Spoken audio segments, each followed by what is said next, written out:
Hello and welcome to the Collapse Experiment. So, anybody else finding it weird that the Democrats, the left in particular, it would appear they completely lost Jon Stewart. You remember the embattled reporter slash comedian who covered all the news during the Bush administration. I used to watch him all the time, making fun of stupid people that at the time deserved to be made fun of.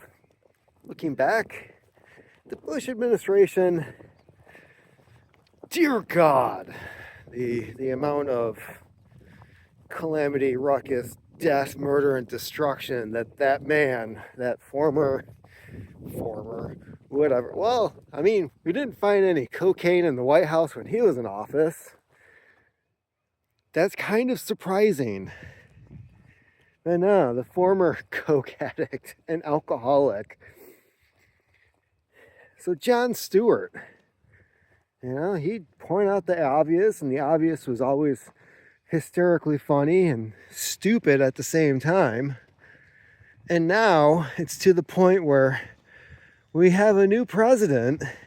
And keep in mind, this guy, he came out of retirement because he was just like, what? We're getting this guy back. Oh, I have to fight the good fight. Well, recently he did I'm not even going to say it's an interview. He did a show where a guy was explaining the $42 billion project that was signed in when Biden first took office. And the whole point of this program was we're going to bring broadband internet to the country. $42 billion.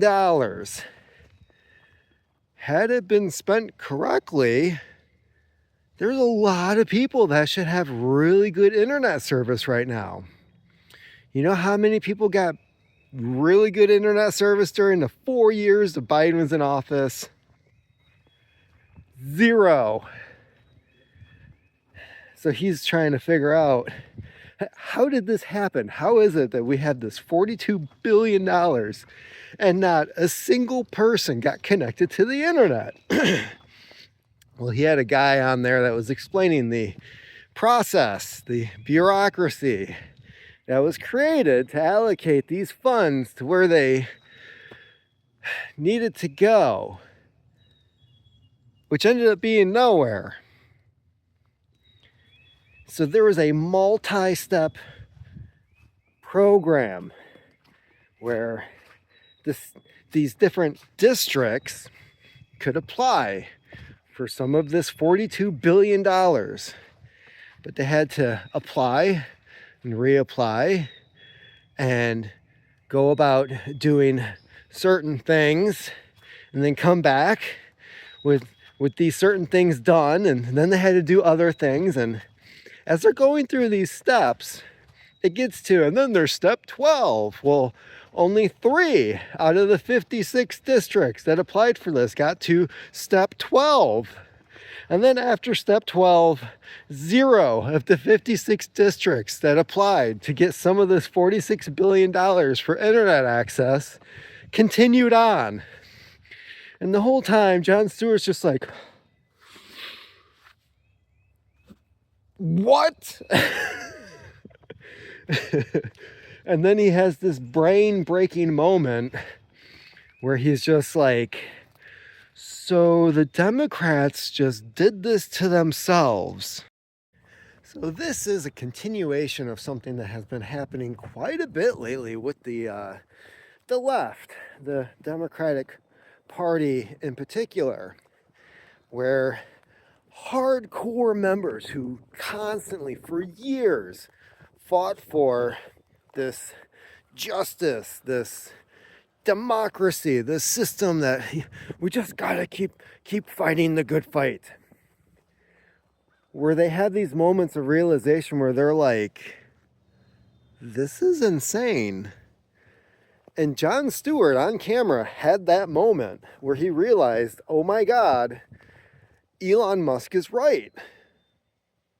That's a hard thing to admit after years of attacking a certain demographic in this country.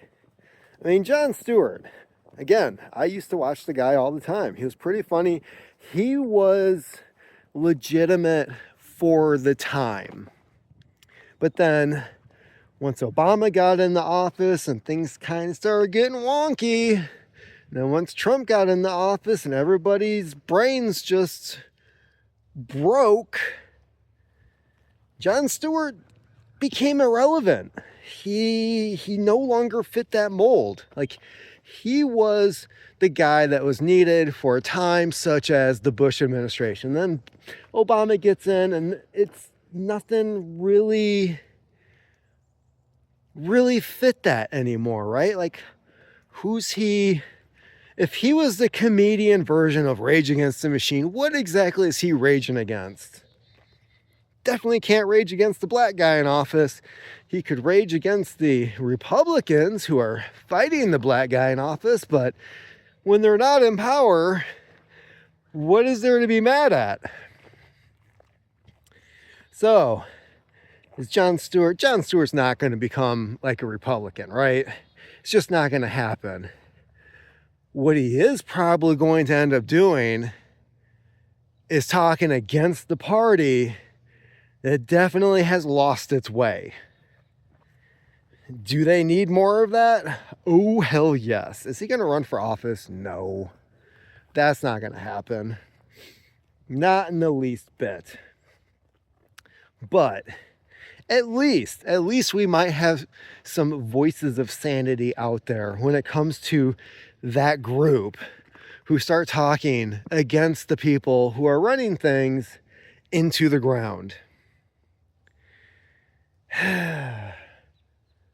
Recently, Bernie Sanders even came out and was talking about how the whole Democratic Party system, when it came to the election, has always been corrupt.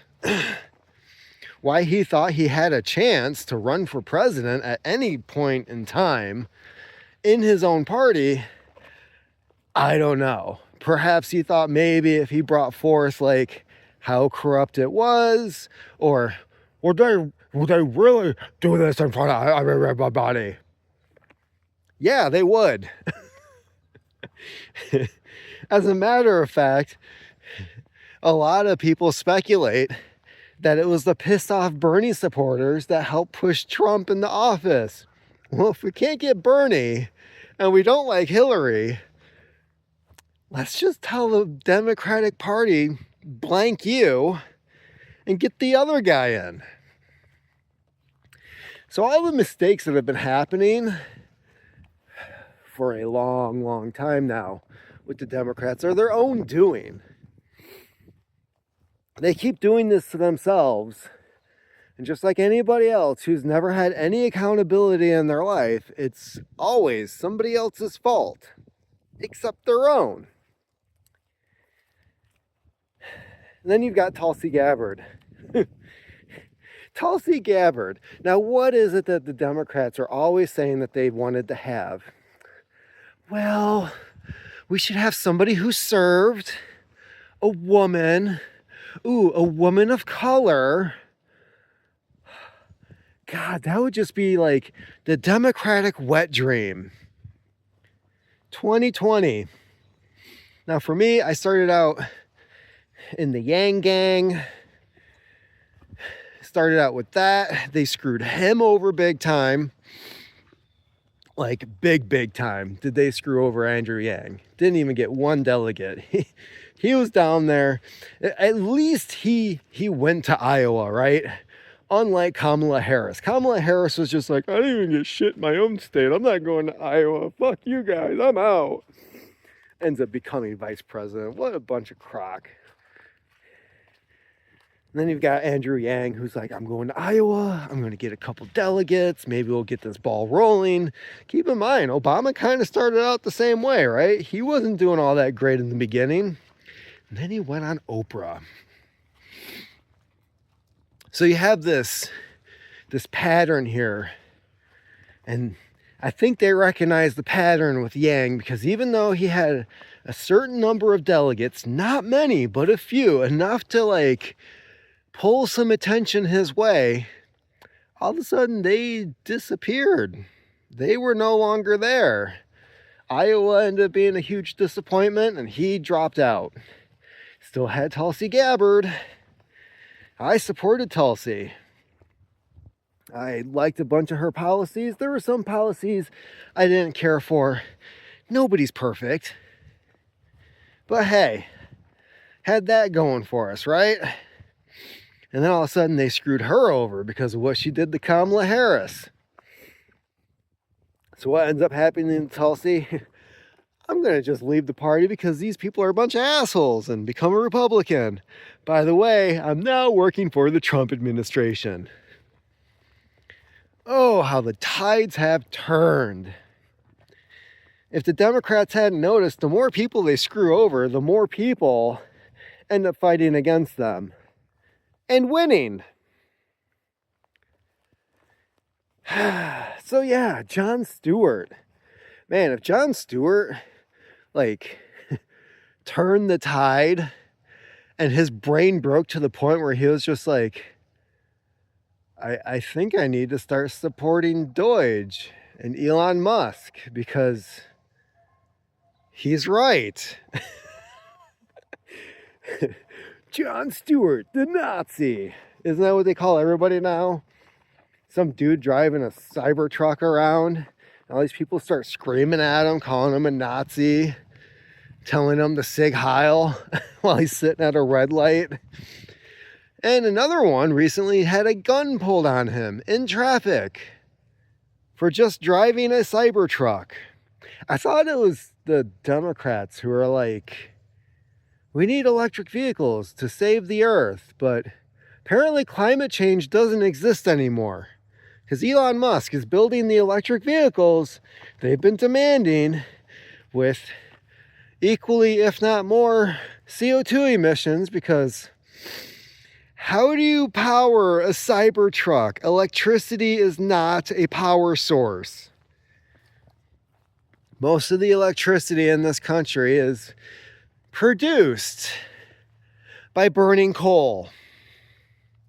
So you can either burn gasoline, which we've gotten pretty fuel efficient when it comes to gasoline. It's not like cars from the 70s where we're burning holes in the ozone layer. No.